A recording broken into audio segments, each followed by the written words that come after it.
آج ہم ایک ایسی کہانی کی گہرائیوں میں اتریں گے جو دنیا کے ایک کونے میں برف کی موٹی تہ کے نیچے دبی ہوئی ہے۔ یہ کہانی ہے ایک دور دراز جزیرے کی جو خاموشی سے عالمی طاقت کا اگلا بڑا مرکز بنتا جا رہا ہے۔ جی ہاں، ایک ایسی جگہ جس پر شاید آپ نے کبھی غور نہ کیا ہو، لیکن یقین کریں یہ سب بہت جلد بدلنے والا ہے۔ اچھا، ایک F-35 فائٹر جیٹ اور ایک ونڈ ٹربائن، ان دونوں میں کیا چیز مشترک ہو سکتی ہے؟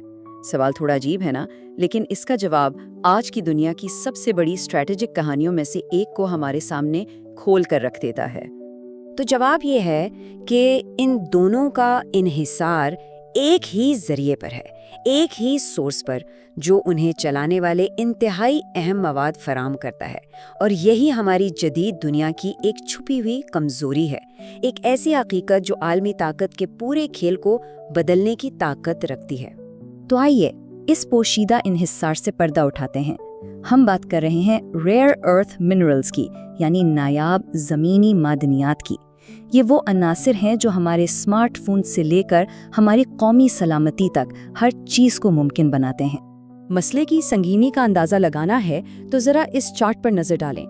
دنیا کی 90%، جی ہاں 90% نایاب زمینی معدنیات کی سپلائی صرف ایک ملک کے کنٹرول میں ہے، اور وہ ہے چین۔ یہ صرف کوئی کاروباری برتری نہیں، یہ ایک ایسی اجارہ داری ہے جو باقی پوری دنیا کو ایک بہت ہی خطرناک اسٹریٹجک پوزیشن میں لا کھڑا کرتی ہے۔ تو آخر یہ ریئر ارتھ ایلیمنٹس یا REEs ہیں کیا چیز؟ بالکل آسان الفاظ میں سمجھیں تو یہ 17 دھاتی عناصر کا ایک گروپ ہے، ایک خاندان ہے، جو ہماری جدید ترین ٹیکنالوجی کی آپ کہہ لیں جان ہے۔ گرین انرجی ہو یا ڈیفنس سسٹم، اسمارٹ فون کی اسکرین ہو یا گائیڈڈ میزائل، سب کچھ انہی پر چلتا ہے۔ اور ہاں، یہاں ایک بہت عام غلط فہمی کو بھی دور کر لیں۔ ان کے نام میں ریئر یعنی نایاب تو آتا ہے، لیکن یہ عناصر اصل میں نایاب نہیں ہیں۔ یہ زمین میں کافی مقدار میں موجود ہیں، لیکن انہیں نکالنا اور صاف کرنا خاص طور پر سستے داموں، ناقابل یقین حد تک مشکل کام ہے، ماحولیاتی طور پر بھی بہت پیچیدہ ہے۔ تو اصل مسئلہ ان کی موجودگی کا نہیں بلکہ کان کنی اور پروسیسنگ کا ہے۔ اور بس یہیں سے کہانی میں انٹری ہوتی ہے گرین لینڈ کی۔ جی ہاں، وہی برفانی جزیرہ جو اس عالمی انحصار کو توڑنے کی چابی ثابت ہو سکتا ہے۔ تو آئیے گرین لینڈ کے اس چھپے ہوئے خزانے پر ایک نظر ڈالتے ہیں۔ گرین لینڈ کے برف کی موٹی چادر کے نیچے دنیا کے سب سے بڑے نایاب زمینی خزانوں میں سے کچھ دفن ہیں، اور ان میں خاص طور پر 2 جگہیں، کونیفیلڈ اور تنبریس۔ یہ ذخائر اتنے بڑے ہیں کہ یہ اکیلے ہی پوری دنیا کی سپلائی چین کا نقشہ بدلنے کی صلاحیت رکھتے ہیں۔ ذرا اندازہ لگائیے، صرف کیونیفیلڈ کے ایک ذخیرے میں اندازاً 11 ملین میٹرک ٹن سے زیادہ نایاب زمینی معدنیات موجود ہیں۔ 11 ملین میٹرک ٹن! یہ اتنی بڑی مقدار ہے کہ یہ اکیلے گرین لینڈ کو اس عالمی کھیل میں ایک بہت بڑا کھلاڑی بلکہ ایک سپر پاور تک بنا سکتی ہے۔ اور بات صرف مقدار کی ہی نہیں ہے، کوالٹی کی بھی ہے۔ گرین لینڈ کے یہ ذخائر سب سے قیمتی ہیوی ریئر ارتھ سے بھرے پڑے ہیں، جیسے ڈسپروزیم اور نیوڈیمیم، اور یہی وہ عناصر ہیں جن کی آج گرین ٹیکنالوجی اور دفاعی صنعتوں میں سب سے شدید مانگ ہے۔ تو یہ معدنیات آخر استعمال کہاں ہوتی ہیں؟ سوچیں ذرا۔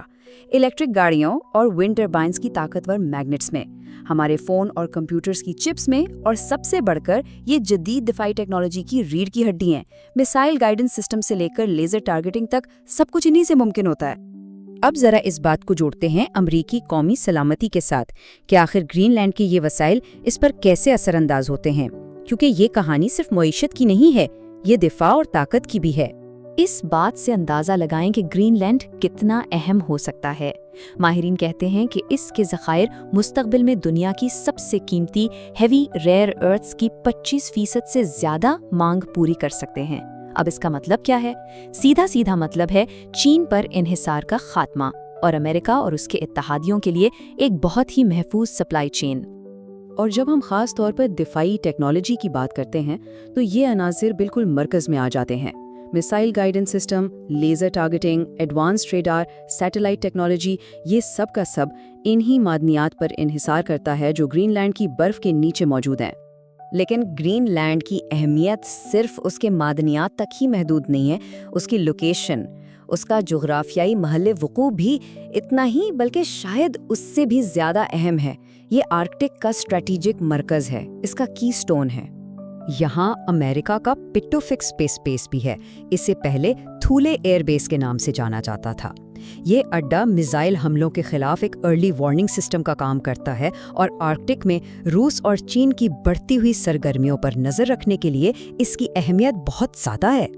یہی نہیں، یہ بیس GIU کے گیپ کا ایک مرکزی ستون بھی ہے۔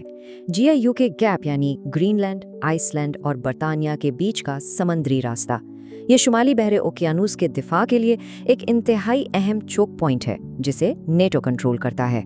ویسے گرین لینڈ میں امریکی دلچسپی کوئی آج کی بات نہیں ہے۔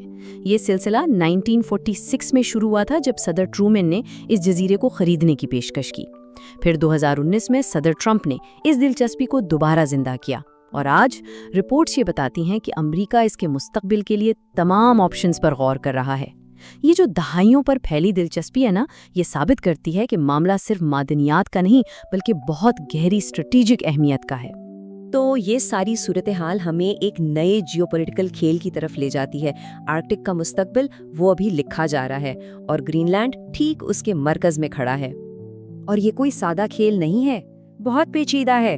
ایک طرف امریکہ ہے جو اپنی سپلائی چین کو محفوظ بنانا چاہتا ہے، دوسری طرف چین اور روس ہیں جو آرکٹک میں اپنا اثر و رسوخ بڑھا رہے ہیں، پھر ڈنمارک ہے جو گرین لینڈ پر اپنی خود مختاری قائم رکھنا چاہتا ہے، اور ان سب کے بیچ میں خود گرین لینڈ ہے جو معاشی مواقع اور اپنی خود مختاری کے درمیان ایک نازک توازن قائم کرنے کی کوشش میں ہے۔ اور ہاں، ماحول کا چیلنج تو ہے ہی۔ تو آخر میں سوال یہی رہ جاتا ہے، کیا گرین لینڈ کی یہ معدنی دولت ایک صاف ستھرے سبز مستقبل کی چابی ہے، یا پھر یہ ایک نئی برفانی سرد جنگ کا سب سے بڑا انعام ہے؟ جواب جو بھی ہو، ایک بات طے ہے، یہ آنے والی دہائیوں کے لیے دنیا کی سمت کا تعین ضرور کرے گا۔